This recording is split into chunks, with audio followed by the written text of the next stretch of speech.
بدأ التحريض فورا وبشكل تخويني، واللي بده يرجع لصفحاتهم على الفيسبوك وهم ناس معروفين مش سريين. هي ذات هي ذات يعني الوجوه من 4 5 سنوات 6 سنوات، هي ذات الوجوه التي تصطدم في أي صدام مع السلطة الفلسطينية، ولا يوجد في تاريخهم صدام واحد في الفترات الأخيرة في السنوات الأخيرة مع الاحتلال.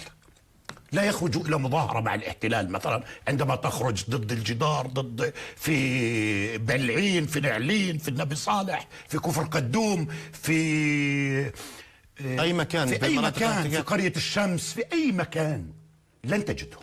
فقط تجدهم في أي مواجهة مع السلطة، وهم نفس الوجوه معروفين تماما في هذا الموضوع. بس في منهم مناضلين سيادة اللواء. يا أخي أنا بقولش كلهم، أنا بقول جزء منهم. من دعا ومن حرض، لا ما تحطوش بصفة المناضلين.